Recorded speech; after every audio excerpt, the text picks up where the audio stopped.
Well, I'm very pleased to be joined with a familiar face here in the Lloydminster area, but of course he hasn't worked here in a very, very long time. CSN's Bryan Mudryk joins me right now. Bryan, first off, thanks a lot for joining me. No worries, Connor. I'm glad I'm a familiar face. My parents wouldn't recognize me with this stuff growing on my face right now, but I'm not that old. I remember Lloydminster, the border city. It was a lot of fun to start my career there. No doubt, it was awesome. Yeah, we definitely have seen, I've seen definitely a couple of your old tapes there for sure, but we're talking about something a little bit different. Of course, you, like myself, working in the media, of course, have had to make changes due to COVID-19. I guess what was your initial reaction when you found out that, not only that the NHL season was put on hold, but the fact that, you weren't going to be calling any more games? I think shocked, like a lot of people. At the time, I was in Montreal.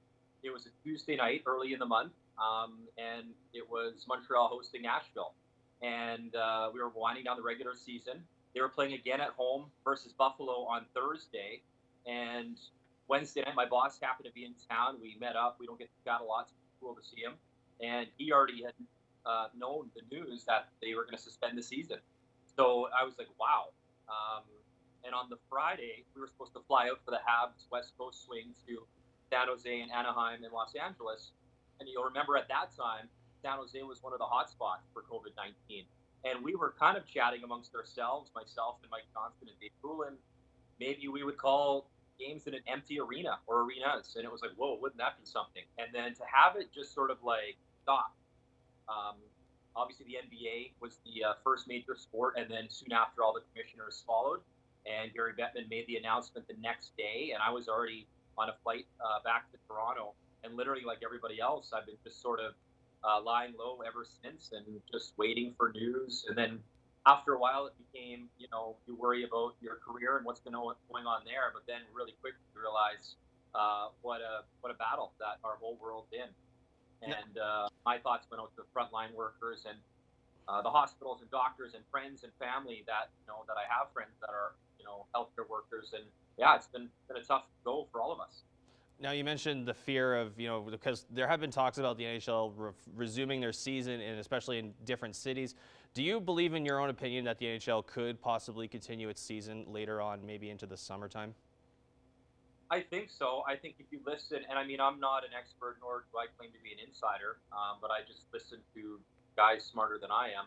And if you listen to our insiders on TSN and people in the know, there's a ton of conversations. I mean, it's a multi-million-dollar business, so I think everything is on the table. And I think that they are exploring all options, whether it's every division will have a host city, and one of those rumors is maybe Toronto is the host of the Atlantic division. Who knows, right? It could go many ways, but I think that all parties involved, the players, the owners, are trying to get on board with the health officials in every province, in every country. Obviously, there's a border as well that affects the NHL. I think that there are preparations behind the scenes, but at the end of the day, it's got to come down to getting a green light from the health professionals. Absolutely. And now, I guess, what's a day-to-day in the life for you now? Of course, if we go to your Twitter, of course, you did get a new puppy. So I guess what other things have been going on in your day-to-day life, adapting to COVID-19 there? Yeah, growing an awful beard. I won't, I think, qualify to be a hair model anytime soon. Got a new dog, Pop. So he's been a handful.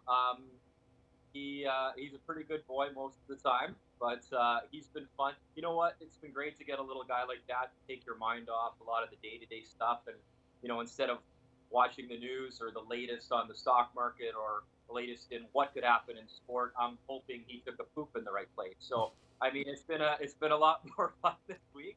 I would say 90% of the time he's been a good boy. So that's been great. And, trying to get, stay in shape, get a workout in, catch up with family and friends is what I've been doing a lot of as well. And just doing my best, doing the best I can. And Connor, on a personal note, when I was in Lloydminster, I had a battle with Hodgkin's lymphoma, a type of cancer, and I had it twice.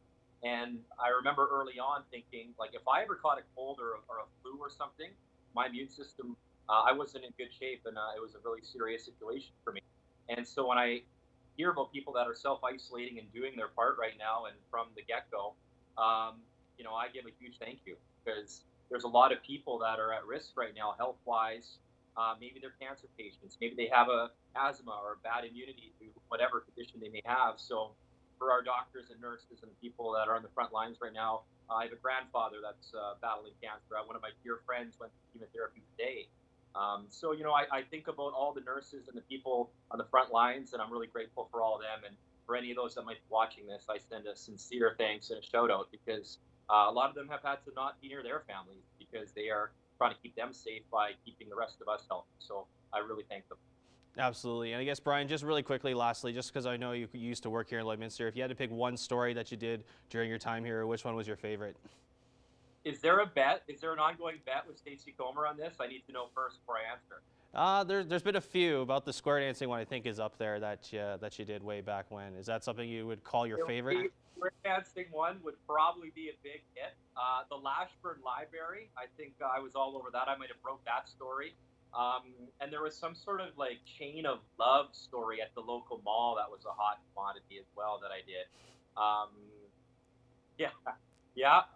But the highlight though, when I was the weather specialist, which means you know absolutely nothing about the weather, my throw to the studio was no flurries, no worries, but the gun, and it was back to in the studio. So that was that actually didn't catch on anywhere, but that was my hot slogan back in the day. Well, I think I'm going to start doing that for when I do weather. But Bryan, I appreciate your time. Thanks a lot for joining me. My pleasure. Stay safe, Connor.